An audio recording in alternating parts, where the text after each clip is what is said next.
Hi guys! Kamusta po kayong lahat? So today ay gagawa po tayo ulit ng general love reading. At sa mga bago lang po sa channel ko, don't forget to hit like and subscribe para po updated kayo sa videos na i-upload ko. At paalala lang po, hindi po lahat ay makaka-resonate, okay? So take what resonate and leave what doesn't. At sa mga gusto magpa-private reading, message nyo lang po ako sa Facebook, nasa description box below or nasa comment. Okay? Pipin ko yung sa comment. So tingnan natin kanino kaya energy makukuha natin ngayon. General love reading.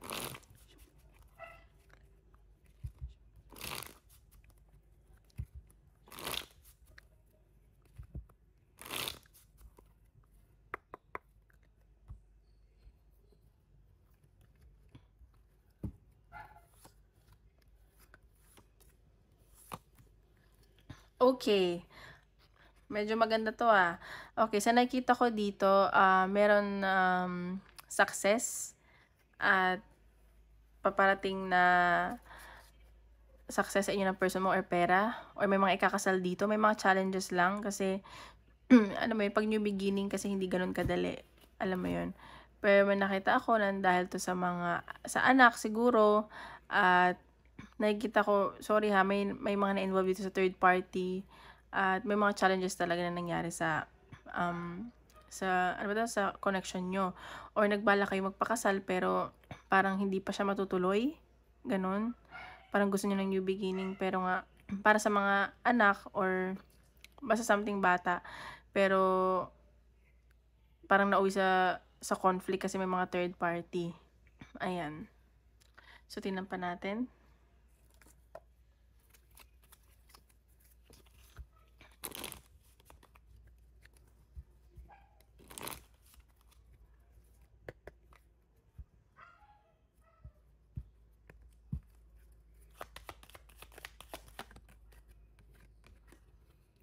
Ayan, mirror. So, siguro nagre-reflect yung iba sa inyo. So, tinitignan nyo mabuti kung tama ba yung gagawin yung desisyon, ganyan. At nagpapakatotoo kayo dito. At sa nakita ko itong taong to ang sasagip sa inyo. Parang, siguro sobrang down nyo, ganyan. Yan pa natin. Energy ng person mo.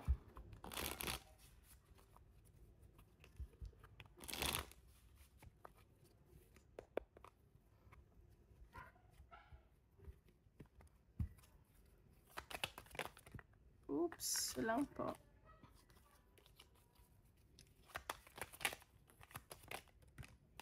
Okay, Knight of Cups. So, nakikita ko dito, itong taong to, mahal ka naman nito. And, pinapangarap ka talaga nitong taong to, ay napapanaginipan ka niya. Pero parang dinadinay niya sa sarili niya. Siguro naguguluhan pa to sa nararamdaman niya. Ayan. The Emperor. So, medyo mataas itong pride ng person mo at medyo controlling siya. Parang gusto niya siya lang lagi nasusunod, ganun. Alam mo yun? Parang gusto niya lagi siya gagawin mo yung gusto niya. Pero sa nakikita ko dito, pang long-term commitment tong taong to. Siguro ganun lang yung personality niya na gusto niya siya nasusunod. Sa nakikita ko mabait naman to. It's just that controlling. Baka fire sign tong kadil mo. At sa nakikita ko, mahal ka naman niya. Pero parang tinatanggal niya sa isip niya na hindi ganyan-ganyan. Ayan, so, see? Sabi ko Knight of Cups sa baba is the Hangman. So, hindi pa siya sigurado sa nararamdaman niya. Parang pati siya nagdadalawang isip. Ayan. So, sa nakikita ko dito, gusto mo na niya mapag-isa kasi nga control itong taong to. Parang nag-iisip-isip pa siya, tama ba yung gagawin niya? Or tama ba itong nararamdaman niya sa'yo? Ganun. Kasi ayaw niya makita mong mahina siya, ganyan. Ayaw niyang makitang mahina siya. 6 of Wands. So, nakikita ko dito marami nagkakagusto dito sa person mo. At may pag-travel. Siguro, may communication din ako nakikita. At sa nakikita ko dito, para sa future to. 10 of Wands. Ayan, siguro kasi marami tong responsable tong person mo. Kaya ganito siya, marami siyang daladalahin or nahihirapan na siya kung ano gagawin niya sa connection nyo, ganun. Knight of Pentacles. So, ayan, medyo mabagal lang tong person mo na to. Pero, ayusin ko lang. Mataas ang goal nito sa buhay. Mataas ang pangarap nito. Kaya siguro ayaw niya mag-settle agad-agad kasi gusto niya patunayan sa'yo na, alam mo yun, na hindi siya ganun-ganun lang. Ba natin? Two of Swords. So, ayan. So, nahihirapan siya mag-decide. Kasi may kailangan siya pagdesisyon dito sa connection nyo. Ayan o. Siguro gagawa to ng action. Gusto lang niya maging mapagbigay, kayo parehas, mag-compromise, ganyan. At nakikita ko loyal to sa yung person mo. Baka air sign to. Okay? So, tingnan natin yung ano mo naman. Energy mo.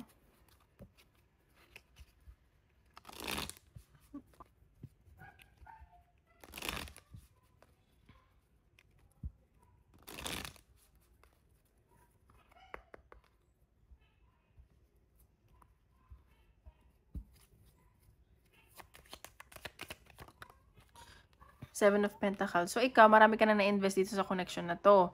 Time, effort, love, gifts, lahat. Grabe yung, ano mo dito, yung pag-i-invest. Or kung hindi man to, nagpapaka-busy ka sa trabaho, parang inaano mo na lang yung sarili mo na magpakasubsob ka sa trabaho. Ayan, no? Nagmamatigas ka dito, parang you're creating your own boundaries. Ayaw mo agad mag-give in, ganun. The Fool. Ayan, gusto mo kasi ng new beginning eh. Or baka may mga pregnant dito ah. Baka, ayun, magiging new beginning to sa inyo. Kasi siguro nahirapan din tong person mo. Ayan, so gusto mo na ng new beginning. Ayan, The Magician. So nakikita ko na ma-manifest mo tong taong to. Or decidido ka talaga na siya talaga yung gustong-gusto mo. Yun yung nasa sense ko. As in talagang gustong-gusto mo siya. Pinagdadasal mo siya, ganun. Four of Pentacles. Pero sa ngayon, mas ano ka, mas iisipin mo yung sarili mo. At sa nakikita ko, mas magpa-priority mo din yung finances mo. Like ngayon, this time, mag-iipon ka na, magiging madamot ka na, ganun. Ay, isa lang. Ace of Swords. So, sa nakita ko, iniisip-isip mo tong taong to. At siguro gagawa ka ng action. Sumasakit na yung ulo mo kakaisip dito. Ang dami mong ideas, ang dami mong gustong sabihin sa kanya, ganun. Okay, Five of Wands. So, medyo baka may conflict lang, baka nagtalo kayo ng person mo, baka kasi nga, ayan, no, may conflict about din sa pera, ganun. So, may conflict, may mga challenges. Ayan, pero ikaw nagpapakatatag ka. At sa nakikita ko, nilalakasan mo yung loob mo. Maghinay-hinay ka lang, baka sa sobrang, baka nasisigaw mo na yung person mo, baka sumusobra naman yung pakikipag-away mo, ganun. Ayan, Page of Wands. So, ayan, sa nakikita ko ba, parang nagiging isip bata ka. Parang may gusto ka sabihin sa kanya kasi ang dami mong ideas eh, para sa connection nyo. At gusto mo lang naman yung pakinggan kanya. Ganun yung nasa sense ko. Ayan, King of Cups. So, nakikita ko mahal nyo na may isa't isa eh. It's just as maraming conflict sa paligid, ganun. So, tingnan pa natin. Asan yung... Oops. Wait.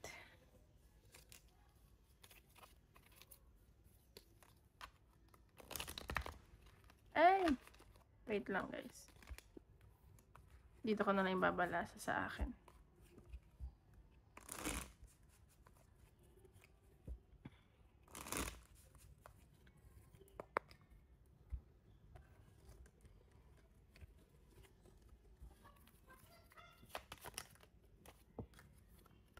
Ayan, so, baka magkaiba rin kayo na religion. Or sa tingin ko, isa sa inyo pinapangarap talaga tong connection na to. Humihingi kayo ng gabay sa taas, ganun. Ayan, blessing. So, marami naman blessing paparating sa inyo ng person mo. At sa nakikita ko, na-enlighten or ma-enlighten kayo parehas. At wish fulfillment kasi ito eh, itong connection nyo. Ayan, so baka may pagpaplanuhan kayo dito. Baka nga, ayan nga, baka nga may usapang wedding. Or baka may naudlot na wedding. Basta may aayusin kayo dito ng person mo. Ayan, baka nga may mga buntis dito. So, ingat lang. Tingnan pa natin. Oops. Balasahin ko.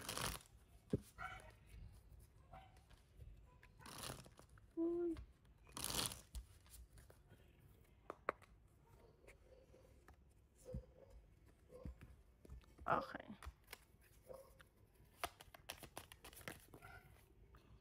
between the lines. Look for what's hidden. So, ayan. So, read between the lines. Tignan mo din, lagi yung, siguro, baka may mga, hindi pa kayo nakikita sa isa't isa, sa sarili nyo. So, alam mo yun, siguraduhin mo, gusto mo talaga tong bagay na to.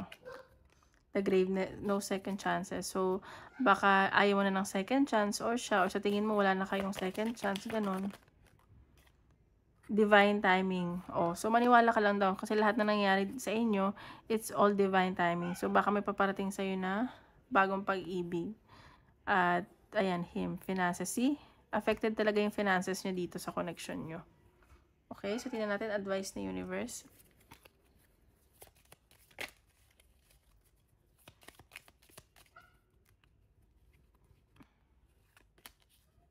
Stop judging and start loving. So ayan, so baka nga medyo na-judge na isa't isa.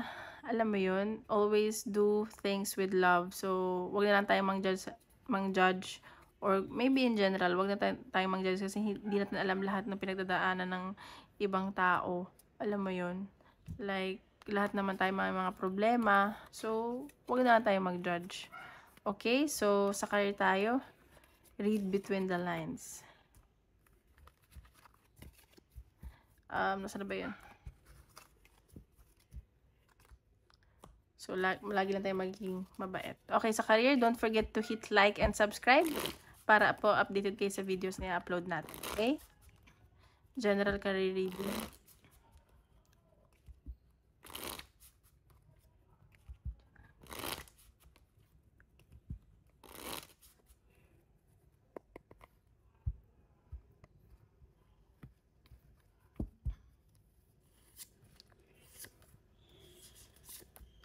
Oh, okay. So, nakikita ko dito, may gusto kayo siguro sa trabaho, pero nabigo kayo, ganun.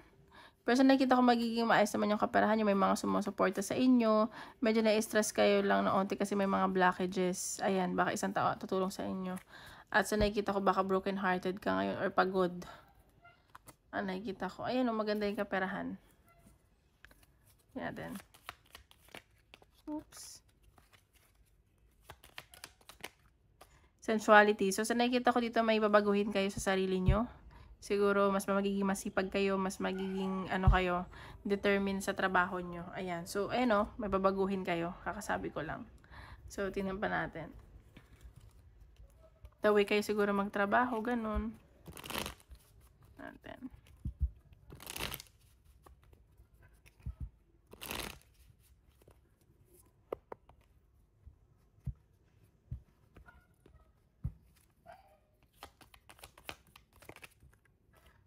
Isa lang po, dalawa yung lumbas. Ay, ba't dalawa? Okay, Queen of Swords. So, sa nakikita ko, ayan.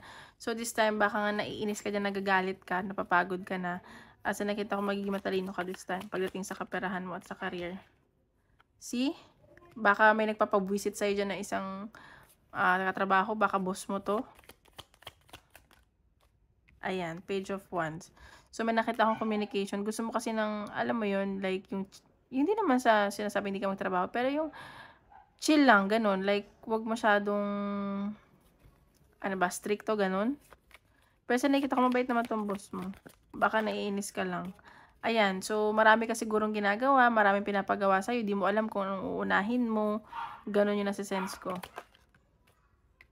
Ayan, so, nagmamatigas ka dito, nagkikreate ka ng boundaries mo sa sarili mo dyan sa trabaho. Alam mo yun? Siyan pa natin. Isa lang po. Parang sasabi mo, bahala ka dyan kung gawin mo. Ganun. Ayan, so Knight of Swords. So, may tinatakasan ka dito. Baka nga itong boss mo or na may tumatakas sa'yo. Ganun. Parang ayaw makipag-usap. The Chariot. So, ayan, may nakikita kong success. Mabilis ang success sa'yo at new beginning to. Sa career. Ayan, baka may makilala ka dyan, may partnership naman sa trabaho or baka may nabubuo dyan na, alam mo yun, love, love, love sa katrabaho mo. Oh my gosh, ayan. So, baka mahal ka nitong tao to, ikaw nagkakaroon ka ng feelings at natatakot ka kasi baka maapektuhan yung kaperahan mo. At nakikita ko lahat naman ng wish mo matutupad. Ayan o, may Wheel of Fortune. Nice naman. Natin. Career. Tatlo na mabasa to. Ayan, may mga ini-imagine ka dito. So, baka may pag-travel ka. Okay, labas na natin lahat. Feeling ko kasi kailangan ko ilabas to lahat. Ayan, so may pag-explore ako nakikita at pag-travel at nakikita ko na may mga ideas ka at alam mo yun, may mga pinagtrabahuhan ka na ginagain mo na ngayon. Ayun, swerte ka daw. Ayan no, may swerte yung paparating sa'yo. At baka may promotion, may reward, ganun. Ganun yung nakikita ko. May reward na dumating sa'yo. May regalo, ganun. Okay, advice from the universe.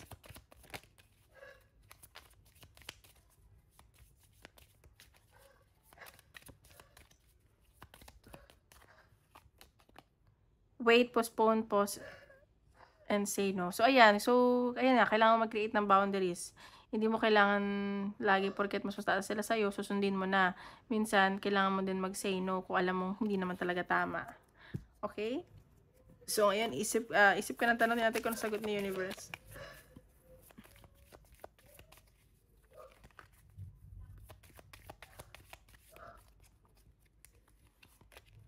There's something better daw. Ayan, may something better daw. Opportunity. May paparating sa'yo na opportunity na mas okay.